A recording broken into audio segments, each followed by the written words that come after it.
Kita sebutkan sedikit contoh ikhwatul Islam, contoh yang populer bagi kita bersama. Salah satunya adalah hadis yang dibawakan oleh Abdullah bin Umar radhiyallahu taala anhu. Abdullah bin Umar adalah sahabat kecil Nabi sallallahu alaihi wasallam dan beliau termasuk orang yang paling banyak meriwayatkan hadis dari Nabi, dan beliau adalah orang yang paling cinta kepada Nabi sallallahu alaihi wasallam, dan beliau membuktikan bagaimana cintanya kepada Rasulullah sallallahu alaihi wasallam. Kita bacakan hadis yang ikhwatul Islam, yaitu hadis yang dikeluarkan oleh Imam At-Tirmidzi dan juga hadis yang dikeluarkan oleh Imam Al-Hakim. Anna rajulan atasa ila jambi ibn Umar. Ada salah seorang laki-laki yang bersin di samping Abdullah bin Umar. Dia bersin. Faqal, ketika dia bersin, maka dia pun mengucapkan alhamdulillah wassalamu ala rasulillah. Ada yang salah atau tidak? Kalimat ini tidak salah, tidak ada yang salah. Tapi yang kurang tepat itu adalah waktu dan tempatnya. Yang kurang tepat itu adalah waktu dan tempatnya. Kenapa? Karena dikala kita bersin, yang diajarkan oleh Nabi sallallahu alaihi wasallam kita mengucapkannya, alhamdulillahi ala kulli hal. Itu adalah doa yang diajarkan oleh Nabi dikala kita mengucapkan ketika bersin. Sedangkan assalamu ala rasulillah itu bukan doa yang kita baca setelah kita bersin. Bisa dipahami? Kita contohkan misalnya, boleh tidak kita mengucapkan istighfar 100 kali setelah salat? Boleh atau tidak? Setelah kita salam ke kanan, salam ke kiri, istighfarnya hanya 3 kali. Kenapa hanya 3 kali?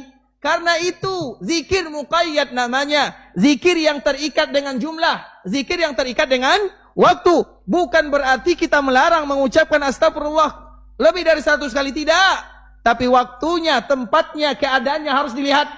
Contoh yang lain misalnya, ada orang yang punya cucu, dia punya menantu 7 orang. Kemudian tiba-tiba semua menantunya melahirkan, dan kebetulan semua cucunya perempuan. Maka dia ingin berakikah, dan dia mengatakan akikah untuk perempuan 7 orang berarti 7 ekor kambing. Kemudian dia pun mulai mengkiaskan.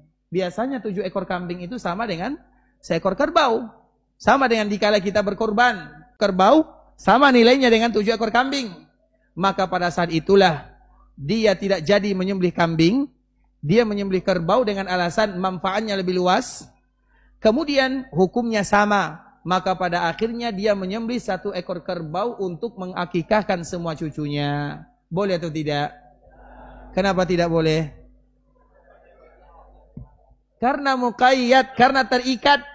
Kalau ingin berkorban 1 ekor kerbau, silahkan tambah dengan kambing 7 ekor tadi. Lebih banyak lagi dan lebih memberikan manfaat kepada kaum muslimin. Itulah yang disebut dengan muqayyad ikhwatul Islam. Maka kita kembalikan kepada permasalahan yang terjadi kepada Abdullah bin Umar. Abdullah bin Umar, dikala ada orang bersin, maka orang ini mengucapkan alhamdulillah wassalamu ala rasulillah. Kalimat ini bukan kalimat yang salah, tapi kalimat yang tidak pas lokasi dan posisinya. Karena dikala kita bersin, yang diucapkan alhamdulillah atau alhamdulillahi ala kulli hal. Sedangkan mengucapkan salam kepada Nabi sallallahu alaihi wasallam boleh kita baca kapan saja, di mana saja.